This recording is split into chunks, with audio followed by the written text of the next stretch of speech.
नमस्कार। शब्द सांची विंध्य के समाचार बुलेटिन में आपका स्वागत है। आपके साथ में हूं सुषमा। शुरुआत करते हैं हेडलाइन से। रीवा में लोकायुक्त की टीम ने पटवारी को 5,000 रुपए की रिश्वत लेते रंगे हाथों पकड़ा। रीवा में खरीदी केंद्रों पर बारदाने की कमी और सत्यापन की जटिलता ने बढ़ाई किसानों की मुश्किलें। रीवा में कोर्ट के आदेश पर हटाया गया अवैध अतिक्रमण, कब्जाधारी ने जताया विरोध। रीवा के क्रशर में नहाते समय करंट लगने से यूपी के डंपर चालक की मौत। रीवा में पेट्रोल पंप के कट्टी की नोक पर बड़ी लूट, बदमाश फरार। रीवा से गायब की गई 7 बसों में इंदौर से 2 बसें बरामद, 5 की तलाश जारी। यूपीएससी आईईएस परीक्षा में रीवा के आयुष द्विवेदी को मिली 40वीं रैंक। रीवा में 51 कुंडी गायत्री महायज्ञ पूर्णाहुति के साथ संपन्न, शहरवासियों ने उत्साह से लिया भाग। रीवा में जल संसाधन विभाग की खेल प्रतियोगिता में बैडमिंटन व टेबल टेनिस में रीवा संभाग बना विजेता। मऊगंज में देवलहा जलप्रपात मंदिर के पास भाई बहन से लूट, 2 आरोपी गिरफ्तार। मऊगंज में जमीनी विवाद पर हिंसक हमला, एक ही परिवार के 4 लोग गंभीर रूप से घायल। सतना में नशे में धुत युवक ने मंदिर में की तोड़फोड़। शहडोल में तेज रफ्तार बाइक पेड़ से टकराई, 25 वर्षीय युवक की मौके पर मौत। रीवा में सड़क हादसों में घायल 2 लोगों की इलाज के दौरान मौत। मध्य प्रदेश में कोहरा और शीतलहर का डबल अटैक, 12 जिलों में अलर्ट जारी, ट्रेनें घंटों लेट। जादू देखा है, हम दिखाते हैं। आप सोचिए, हम बनाते हैं। अपने घर या ऑफिस को सजाएं मनपसंद डिजाइन के कस्टमाइज वॉलपेपर्स, ब्लाइंड्स, पेंटिंग्स और लेजर कटिंग से बनी आकर्षक चीजों से।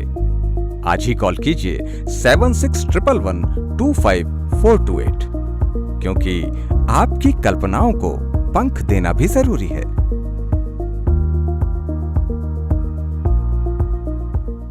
अब खबरें विस्तार से। रीवा लोकायुक्त पुलिस की विशेष टीम ने एक बार फिर भ्रष्टाचार पर करारा प्रहार किया है। मनगवा क्षेत्र के हल्का देवरा फरेदा के पटवारी अक्षय लाल को रिश्वत लेते हुए रंगे हाथों ट्रैप कर लिया गया। यह कार्यवाही आज दोपहर मनिकबार स्थित आयुष केंद्र में की गई। शिकायतकर्ता विपिन सौंधिया निवासी मनिकबार ने लोकायुक्त में शिकायत दर्ज कराई थी कि पटवारी अक्षय लाल ने उसकी हाल ही में खरीदी गई कृषि भूमि का नामांतरण करने के एवज में 10,000 रुपए की रिश्वत मांगी थी। शिकायतकर्ता के सत्यापन के दौरान पटवारी ने कल ही पहली किश्त के रूप में 5,000 रुपए ले लिए थे। आज ट्रैप कार्रवाई के दौरान पटवारी ने शेष 5,000 रुपए की दूसरी किस्त लेते हुए रंगे हाथों पकड़े गए। लोकायुक्त टीम ने नोटों के साथ पटवारी को गिरफ्त में ले लिया। उनके खिलाफ भ्रष्टाचार निवारण अधिनियम के तहत मामला दर्ज कर आगे की कार्यवाही जारी है। बता दें कि यह रीवा में लोकायुक्त की 2 दिन में दूसरी बड़ी कार्रवाई है। एक दिन पहले ही राजस्व विभाग के एक आरआई को रिश्वत लेते हुए ट्रैप किया गया था। लगातार हो रही इन कार्रवाइयों से भ्रष्टाचारियों में हड़कंप मचा हुआ है। नामांतरण करवाना था, एक जमीन लिए थे देवरा फरेदा में, तो 10,000 रुपये मांग रहे थे। हम 2,000 दे रहे थे तो फाइल में दिए थे, कल गए थे तो फिर 5,000 कल दिए, 5,000 रात दिए। ये पकड़ गए हैं, मन के बाद सेफ्टी है। ये नामांतरण करने के लिए मांग रहे थे, कितना चाहिए हमको, 10,000। रीवा जिले के धान उपार्जन केंद्रों पर किसानों को अपनी उपज बेचने में भारी परेशानी का सामना करना पड़ रहा है। अपर्याप्त इंतजामों के कारण केंद्रों पर किसान 2-2 दिन से कड़ाके की ठंड में खुले आसमान के नीचे बैठने को मजबूर हैं। सबसे दुखद बात यह है कि ठंड से बचाव के लिए अलाव की व्यवस्था तक नहीं की गई है। गुरुवार को करैया मंडी स्थित बहुरी बांध खरीदी केंद्र में बारदाने खत्म हो जाने से धान की तौल पूरी तरह बंद हो गई। केंद्र प्रभारी किसानों को यह बताने को तैयार नहीं है कि बारदाने कब तक उपलब्ध होंगे। यही स्थिति ग्रामीण क्षेत्रों में कई अन्य खरीदी केंद्रों पर भी है, जहां बारदाने की कमी से तौल का काम ठप पड़ा है। इसके अलावा धान उपार्जन के लिए सीमित किसानों के सत्यापन की प्रक्रिया भी किसानों के लिए नई मुसीबत बन गई है। कई किसान तहसील और खाद्य आपूर्ति विभाग के चक्कर काट रहे हैं। इनमें से कुछ किसानों का धान तो केंद्रों पर तौला जा चुका है, लेकिन उनका डेटा फीड नहीं हो पा रहा है, जिससे उनकी समस्याएं और बढ़ गई हैं। सीमित किसानों के सत्यापन के लिए 19 दिसंबर तक का समय दिया गया है। कुछ किसानों का सत्यापन पूरा भी हो चुका है, लेकिन अधिकांश और भी इंतजार कर रहे हैं। कुल मिलाकर खरीदी केंद्रों पर बारदाने की कमी और सत्यापन की प्रक्रिया की जटिलता ने किसानों की मुश्किलें बढ़ा दी हैं। शहर के झिरिया क्षेत्र में कंपोजिट शराब दुकान के बगल में बने अवैध निर्माण को गुरुवार को न्यायालय के आदेश पर हटा दिया गया। न्यायालयीन कर्मचारी डिक्री लेकर मौके पर पहुंचे, कार्यवाही पूरी की। न्यायालयीन कर्मचारियों ने बताया कि यह कार्यवाही वर्ष 2006 में पारित निर्णय के आधार पर की गई है। न्यायालय ने संबंधित स्थान को अवैध कब्जा मानते हुए इसे हटाने का आदेश जारी किया था। डिक्री के आधार पर अवैध निर्माण को ध्वस्त कर दिया गया। हालांकि इस कार्रवाई का विश्व हिंदू परिषद के नेता धीरेन्द्र सिंह ने कड़ा विरोध किया। उन्होंने कहा कि इस स्थान पर पहले भी तोड़ा जा चुका है, जबकि शहर के अन्य हिस्सों में कई अवैध कब्जे अभी मौजूद हैं, लेकिन कार्रवाई केवल उनके पक्ष पर ही क्यों की जा रही है। उनके विरोध के कारण मौके पर कुछ देर के लिए अफरा तफरी की स्थिति बन गई। बता दें कि इस भवन में पहले भारतीय जनता पार्टी का कार्यालय संचालित होता था। भवन के एक हिस्से को लेकर लंबे समय से विवाद चल रहा था। न्यायालय के विवाद की सुनवाई के बाद इसे अवैध कब्जा मानते हुए संबंधित पक्षकार के पक्ष में निर्णय सुनाया गया था। न्यायालय के स्पष्ट आदेश के कारण प्रशासन ने इसे बिना देरी किए कार्रवाई पूरी कर ली। से लेके भाई स्टार होटल तक टूटना चाहिए ना, है फिर क्यों नहीं टूट रहा भाई? न्यायालय है तो न्यायालय एक जगह थोड़ी काम करेगा। ये कमलेश्वर सिंह की जमीन थी, ये सिस्टम है यहाँ से लेके वहाँ तक, तो यहाँ से लेके वो गुप्ता पेट्रोल पंप यहाँ से लेके वहाँ तक, जहाँ पेट्रोल पंप बना है कनौडिया का, वहाँ तक टूटना चाहिए ना भाई। खाली करो, क्यों नहीं खाली करते? न्यायालय एक जगह काम करेगा क्या है? बताइए आप। न्याय इस तरह नहीं होता है। न्याय इस तरह होता है कि जो एक जगह नहीं हर जगह काम करे। एक बार नहीं 4 बार टूट चुकी है बिल्डिंग, एक बार नहीं 4 बार, है ना। अभी भी कम पड़ रही है, अभी इनके कोना कम पड़ रहा है, बताइए, टूट रहा है। न्यायालय से इनका आदेश है, ये कोई बात थोड़ी है। रीवा जिले के बेला कोठार क्षेत्र में एक स्टोन क्रशर प्लांट में गिट्टी लोड करने आए डंपर चालक की करंट लगने से दर्दनाक मौत हो गई। मृतक की पहचान उत्तर प्रदेश के प्रयागराज जिले के नारीबारी थाना क्षेत्र के ग्राम फूलतारा निवासी दिनेश कुशवाहा के रूप में हुई है। मृतक के भाई विनोद कुशवाहा ने बताया कि उनका भाई डंपर लेकर बेला कोठार स्थित सरपंच के क्रशर में गिट्टी लोड करने आया था। डंपर खड़ा करने के बाद वह क्रशर के अंदर ही मोटर पंप से नहाने लगा। इस दौरान वहां पहले से खुला पड़ा करंट वाले तार की चपेट में आ गया, जिससे उसकी मौके पर ही मौत हो गई। विनोद ने बताया कि नहाते समय तार में कपड़ा टांगने या छूने से करंट लगा होगा। घटना की सूचना मिलते ही पुलिस मौके पर पहुंची और शव को कब्जे में लेकर पोस्टमार्टम के लिए भेज दिया। पुलिस ने मर्ग कायम कर मामले की जाँच शुरू कर दी है। रीवा शहर के रिंग रोड स्थित सिलपरा बाईपास पर गर्ग फिलिंग स्टेशन में बाइक सवार 2 बदमाशों ने लूट की बड़ी वारदात को अंजाम दिया। कट्टी की नोक पर पेट्रोल पंप कर्मचारी से करीब 43 से 45 हजार रुपए की नगद लूट कर बदमाश फरार हो गए। पूरी घटना सीसीटीवी कैमरे में कैद हो गई है, जिसमें बदमाश कट्टा अड़ाते हुए साफ नजर आ रहा है। पेट्रोल पंप संचालक सुनील गर्ग के मुताबिक बुधवार रात वारदात से पूर्व बाइक सवार युवक आए थे, जिन्होंने रेकी की और घूरते हुए निकल गए। कुछ देर बाद वही 2 बदमाश बाइक पर लौटे और पेट्रोल भरवाने के बहाने रुके। उन्होंने पहले एक पंप पर 30 रुपए का पेट्रोल डलवाया और 40 रुपए देकर 10 रुपए वापस लिए। फिर पीछे वाले पंप पर आकर 20 रुपए का और पेट्रोल डलवाने को कहा। जब कर्मचारी रजनीश यादव जेब से छुट्टी लेने के लिए नकदी निकाल रहे थे, तभी एक बदमाश ने कट्टा निकालकर लोड किया और नकदी छीन ली। इसके बाद दोनों रतहरा की तरफ भाग निकले। इस दौरान एक कर्मचारी शौचालय गया हुआ था और चौकीदार बाहर निकल गया था, जिसका फायदा उठाकर बदमाशों ने वारदात को अंजाम दिया। घटना की शिकायत सिविल लाइन थाने में दर्ज करा दी गई है। पुलिस सीसीटीवी फुटेज के आधार पर बदमाशों की पहचान और गिरफ्तारी का प्रयास कर रही है। रीवा के सिविल लाइन थाना क्षेत्र में बस ऑपरेटर के साथ हुई धोखाधड़ी के मामले में पुलिस ने बड़ी कार्रवाई की है। मां वैष्णव ट्रेवल्स के संचालक संतोष बिहारी ने अपनी 7 बसें जय भवानी ट्रेवल्स के संचालक दर्शन सिंह को संचालन के लिए दी थी, लेकिन आरोपी ने सुनियोजित तरीके से सभी बसों को गायब करा दिया। पीड़ित संतोष तिवारी निवासी पुष्पराज नगर ने जब बसें वापस मांगी तो आरोपी टालमटोल करने लगा। संदेह होने पर संतोष ने सिविल लाइन थाने में शिकायत दर्ज कराई। पुलिस ने आरोपी दर्शन सिंह के खिलाफ प्रकरण दर्ज कर लिया है। आरोपी को पहले इंदौर से गिरफ्तार कर लिया गया और न्यायालय में पेश किया गया, जहां से वह फिलहाल जमानत पर बाहर है। मामले की जांच में पुलिस को सूचना मिली कि 2 बसें इंदौर में संचालित हो रही हैं। सिविल लाइन पुलिस की टीम इंदौर पहुंची और दोनों बसों को जब्त कर सुरक्षित रूप से रीवा लाकर थाने में खड़ा कर दिया गया है। थाना प्रभारी पुष्पेंद्र मिश्र ने बताया कि 7 बसें गायब होने का मामला दर्ज था। 2 बसों की बरामदगी हो गई है। शेष 5 बसों की सूचना मिलते ही उन्हें भी जब्त कर लिया जाएगा। पुलिस अन्य बसों की तलाश में जुट गई है। रीवा जिले से नाता रखने वाले इंजीनियर आयुष द्विवेदी ने यूपीएससी आईएएस परीक्षा 2025 में 5वां स्थान प्राप्त कर पूरे जिले को गौरवान्वित कर दिया है। बता दें कि आईईएस यानी इंडियन इंजीनियरिंग सर्विस यूपीएससी द्वारा आयोजित कराई जाने वाली सबसे कठिन परीक्षाओं में से एक है, जिसे पास करने वाले अभ्यर्थी केंद्र सरकार के ग्रुप में ए ग्रेड के अधिकारी नियुक्त होते हैं। गुरुवार को ही इस परीक्षा का परिणाम आया, जिसमें रीवा के रहने वाले आयुष द्विवेदी ने 40वां स्थान हासिल किया। आयुष के पिता विजय शंकर द्विवेदी सेवानिवृत्त प्राचार्य हैं, जो कटरा स्कूल में पदस्थ थे। उन्होंने बताया कि आयुष बचपन से ही पढ़ने में अव्वल रहे हैं। वे Motilal Nehru national institute of technology से गोल्ड मेडलिस्ट हैं और उन्होंने कई सरकारी परीक्षाएं पास की हैं और वर्तमान में वे जबलपुर एयरपोर्ट में एग्जीक्यूटिव ऑफिसर हैं। आयुष की इस सफलता से पूरे परिवार में खुशी का माहौल है।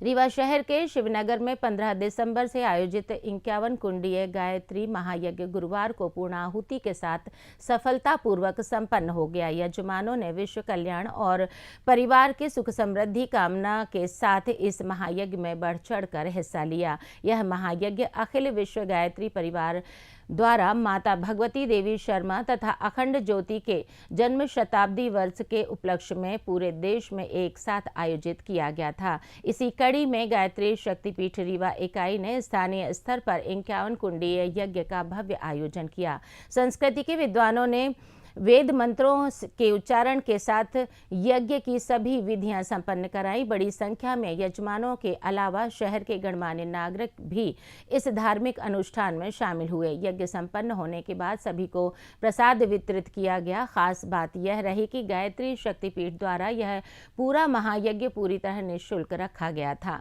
3 दिनों तक चले कार्यक्रम में सभी संस्कार और अनुष्ठान भी बिना किसी शुल्क के किए गए। इस आयोजन से शहरवासियों में धार्मिक उत्साह देखने को मिला। जल संसाधन विभाग की 34वीं राज्य स्तरीय खेल प्रतियोगिता इस बार रीवा संभाग की मेजबानी में आयोजित हो रही है। प्रतियोगिता के 5वें दिन रीवा की टीमें पूरी तरह हावी रहीं और शानदार प्रदर्शन किया। बैडमिंटन और टेबल टेनिस में रीवा संभाग के खिलाड़ियों में मनोज तिवारी, असद खान तथा जेम्स कोशी ने उत्कृष्ट खेल दिखाया और अपने संभाग को विजेता बनाया।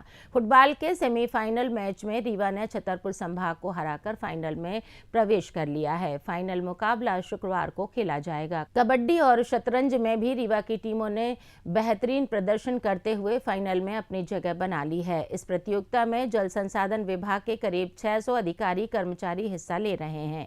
टीमों को संभागवार जोन में विभाजित किया गया है। प्रदेश भर से आए सभी प्रतिभागियों ने रीवा की मेजबानी की खूब तारीफ की और संतोष जताया। बैडमिंटन का फाइनल मैच भोपाल के विरुद्ध खेला गया, जिसमें रीवा की बैडमिंटन टीम विजेता रही और ऐतिहासिक मैच रीवा ने जीता, जिसमें रीवा के कप्तान मनोज तिवारी सर और फर्नेस दुबे जी का खेल बहुत ही उत्कृष्ट रहा और 2-1 से रीवा ने बैडमिंटन विजयी रही।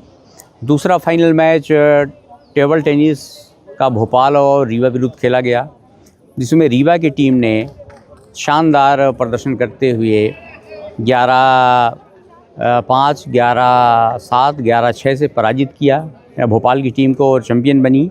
इसमें असद खान और जेम्स कोशी का बहुत उत्कृष्ट प्रदर्शन रहा। तीसरा फाइनल मैच लॉन टेनिस का खेला गया, जिसमें लॉन टेनिस में रीवा ने अपने विरोधी टीम को के खिलाफ बहुत उत्कृष्ट खेलते हुए उप विजेता रही। रीवा में प्रतियोगिता को लाने का श्रेय मुख्य रूप से हमारे असद खान जी को, मोहन लाल शुक्ला जी को और हमारे माननीय उप मुख्यमंत्री श्री राजेंद्र शुक्ला जी को उसका श्रेय जाता है, जिन्होंने हम लोगों को विश्वास दिलवाया कि रीवा में हम बहुत अच्छा इवेंट ऑर्गेनाइज कर सकते हैं। तो गेम्स बहुत अच्छे रहे, बहुत अनुशासन पूर्वक रहे। यहाँ पर अपने टोटल 6 जोन हैं, सभी 6 जोन की टीमें यहाँ पर आई, लगभग 600 प्लेयर्स आए अपने यहाँ, और वो सभी प्लेयर्स रीवा गेम से तो प्रेरित हुए ही, प्लस रीवा की धरती पर आके उनको बहुत अच्छा लगा। मऊगंज जिले के नईगढ़ी थाना क्षेत्र में देवलहा जलप्रपात और मंदिर के पास एक भाई बहन के साथ लूट की वारदात को अंजाम दिया गया। अज्ञात बदमाशों ने मारपीट कर उनसे मोबाइल फोन, ब्लूटूथ डिवाइस और करीब 5,000 रुपए नकद लूट लिए। घटना के कुछ घंटों बाद ही पुलिस ने त्वरित कार्यवाही करते हुए 2 संदिग्धों को हिरासत में ले लिया है। मामले में आरोपियों के खिलाफ लूट और मारपीट के तहत प्रकरण दर्ज कर विवेचना की जा रही है। पीड़ित राजेंद्र कुशवाहा निवासी ग्राम डीही ने पुलिस को बताया कि वह बुधवार को अपनी बहन के साथ देवलहा जलप्रपात और मंदिर दर्शन करने गए थे।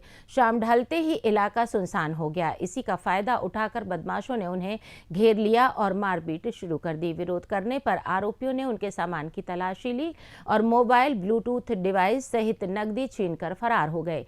बता दें कि देवलहा जलप्रपात क्षेत्र पर्यटकों और श्रद्धालुओं के लिए आकर्षण का केंद्र है, लेकिन शाम बाद सुनसान होने से यहां पहले भी कई अपराध की घटनाएं हो चुकी हैं। मऊगंज जिले के शाहपुर थाना क्षेत्र के ग्राम कोठार में बारी काटने को लेकर शुरू हुए जमीनी विवाद ने हिंसक रूप ले लिया।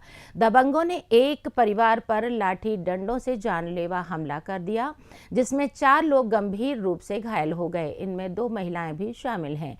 एक घायल की हालत बेहद नाजुक बताई जा रही है, जिसे संजय गांधी अस्पताल रीवा में भर्ती कराया गया है। पीड़ित विनोद यादव ने बताया कि उनकी जमीन में लगी बारी को राज बहादुर सिंह उर्फ राजू सिंह काट रहा था, जबकि उनकी पत्नी शीला यादव ने विरोध किया तो आरोपी ने गाली गलौज करते हुए डंडे से मारपीट शुरू कर दी। शोर सुनकर विनोद यादव, उनकी मां शीतलिया यादव, बेटा रजनीश यादव और भाई नीलेश यादव मौके पर पहुंचे और बीच बचाव करने लगे। इसी दौरान अभिषेक सिंह, अमित सिंह और लालजी सिंह भी वहां आ गए और सभी आरोपियों ने मिलकर लाठी डंडों, मुक्कों से पूरे परिवार पर हमला बोल दिया। पीड़ितों का आरोप है कि हमलावरों ने घर के अंदर घुसकर महिलाओं को खींचकर बाहर निकाला और बेरहमी से पीटा। विनोद यादव के सिर में गंभीर चोट आई है, जिसकी हालत गंभीर बनी हुई है। अन्य घायलों में शीला यादव, शीतलिया यादव और रजनीश शामिल हैं। घटना से गांव में तनाव का माहौल है। सतना जिले में एक शर्मनाक घटना सामने आई है, जहां शराब के नशे में एक युवक ने गांव के मंदिर में घुसकर सूर्यदेव की मूर्ति खंडित कर दी। यह घटना सिंहपुर थाना क्षेत्र के ग्राम शिवराजपुर स्थित बड़ी माता चौना धाम में हुई है। मंदिर के पुजारी दिवाकर परोहा ने बताया कि बुधवार सुबह करीब 9 बजे गांव का ही रहने वाला लाला उर्फ मनीष शर्मा मंदिर पहुंचा और शराब पीने के लिए 100 रुपए मांगे। पुजारी द्वारा मना करने पर वह नाराज होकर चला गया। रात करीब 8 बजे नशे की हालत में आरोपी वापस लौटा और पुजारी से गाली गलौज और मंदिर के अंदर घुसकर आरोपी ने सूर्य भगवान की मूर्ति को उठाकर जमीन पर पटक दिया, जिससे मूर्ति के टुकड़े टुकड़े हो गए।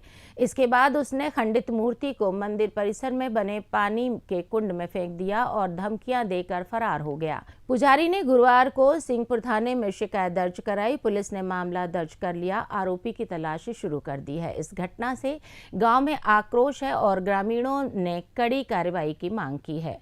शहडोल जिले के गोहपारू थाना क्षेत्र में एक सड़क हादसे में 25 वर्षीय युवक की दर्दनाक मौत हो गई। तेज रफ्तार बाइक सड़क किनारे लगे आम के पेड़ से जा टकराई, जिससे सिर और शरीर पर गंभीर चोटें आने से युवक ने मौके पर ही दम तोड़ दिया।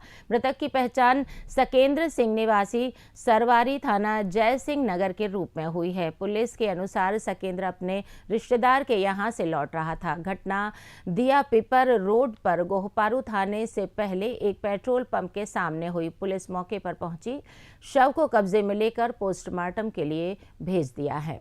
रीवा में अलग अलग सड़क दुर्घटनाओं में गंभीर रूप से घायल 2 लोगों की संजय गांधी चिकित्सालय में इलाज के दौरान मौत हो गई। दोनों घायलों को बुधवार रात उपचार के लिए अस्पताल में भर्ती कराया गया।